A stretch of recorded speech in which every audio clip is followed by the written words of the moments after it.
Let us start with the 8th chapter Problems of India and its Solution or India Challenges and Solution.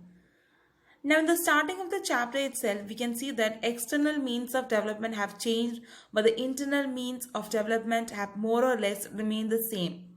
That is, the society has not come out of the superstitious beliefs or like illiteracy, ignorance, evil beliefs, and also from other commitment like moral value, loyalty, duties of a citizen, awareness towards rules of transportation. All this are still being affected. Now, there are various institutions like local self-government, educational institution, and NGOs, the national government of organization, which play an important role in improving social as well as professional development. Now, in order to face all these problem challenges, we have to adapt the concept of Vasudev Kutumbakam. Vasudev Kutumbakam means the whole earth is my family. Now look at the classification of problems in India. There are four basic classification. First is the internal problem, second is the regional problem, third is the boundary related problem, and the fourth one is natural problem. Now the first one, internal problems, there are many under that.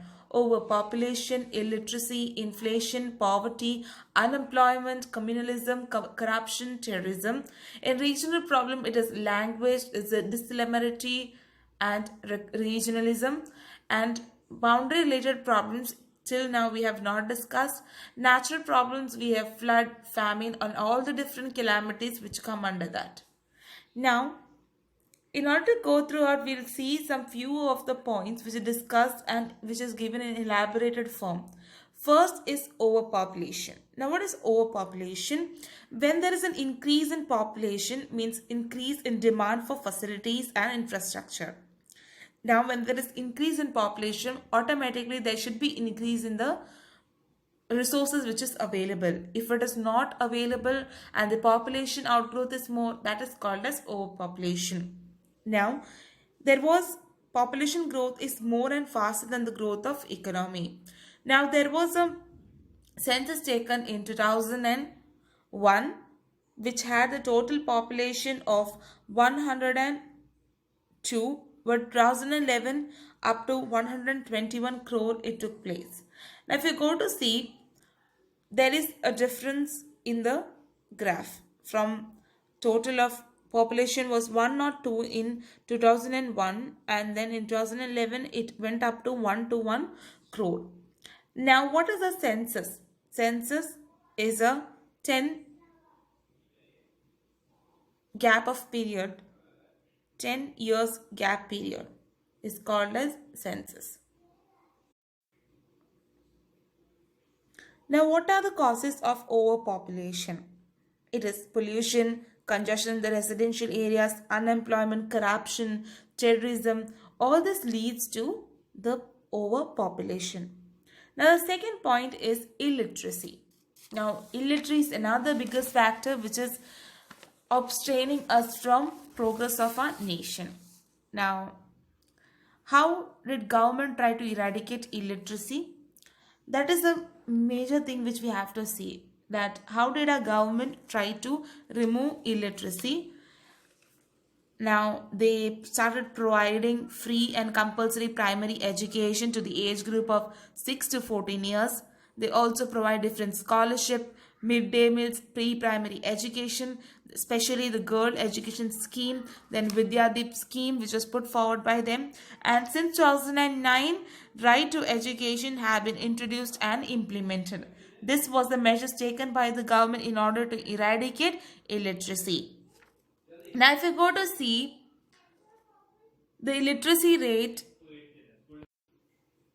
the census taken in last 5 years shows that there is an increase in the literacy rate.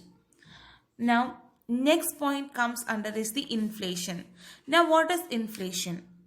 Inflation is the increase in the price of essential commodities or other necessities is known as inflation. The increase in the price or the rate of the essential commodities are known as inflation. Now, it adversely affects the middle class as well as the lower class. Now what we have to do is we have to accommodate ourselves according to the need of our inflation. Now the living standard of people goes down.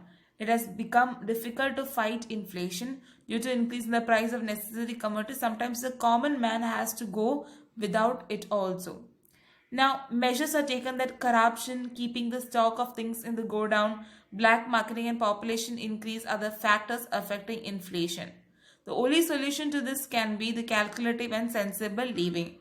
That means we have to use the amount of resources thriftily, means using money and other resources carefully, so that there is no inflation will not affect our common life. Now, next point is poverty.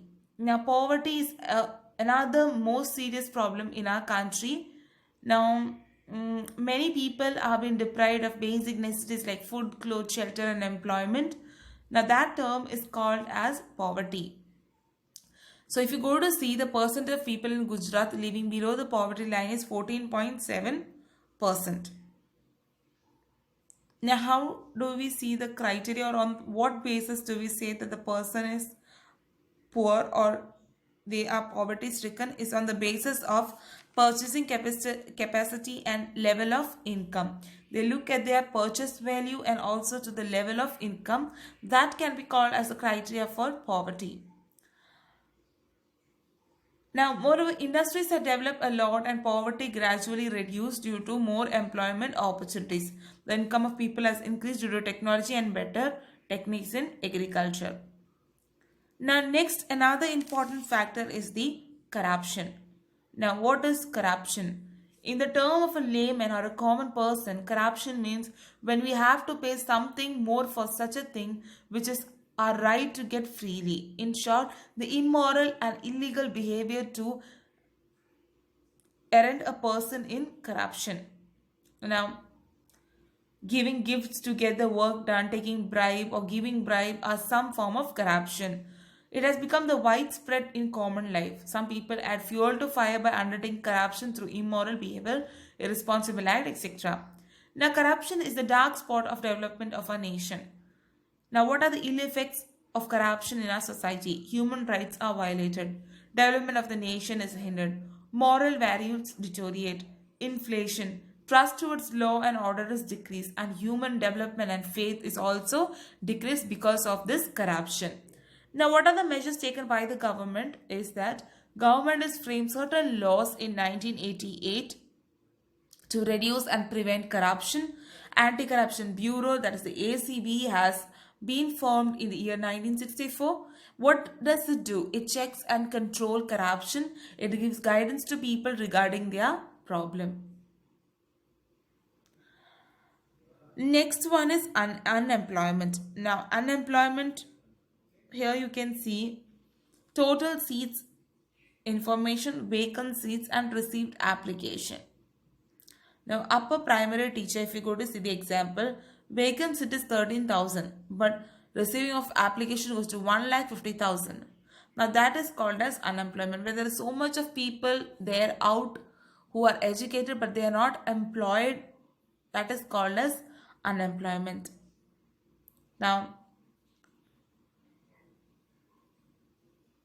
if you go to see farmers using machinery and then later on there is decrease in manpower can also lead to unemployment. Even in industries, there are usage of computers and it leads to less usage of human power. That also leads to unemployment. So education has increased and expanded its horizon, but the employment opportunities have not increased at an equal rate. So therefore, it is unemployment has increased. The density of population in cities have increased, and as a result, the question of water, shelter, transport, cleanliness of health and education have cropped up. And there are a lot of filthy slum, antisocial activity, child labor, drug addiction, and so on, which is increasing because of this unemployment. And those who are above the age of 18 years and are jobless come under the category of unemployed person. Now, what are the measures for the solution of this problem? Many voluntary institutions are working, and the government has put forward plans and policies that have been implemented, like special residence plan, free education, pure drinking water, cleanliness, medical mobile van service, cottage industries, motivation for handicraft industry, loan facilities available for cottage and handicraft industry. By providing nutrition food, which is the primary need, the government is trying to improve the situation in slum areas. Now, next point under this is terrorism, which is not only a nation but it's a global problem. Now, if you go to the terrorist activities are an obstacle in the progress of the nation.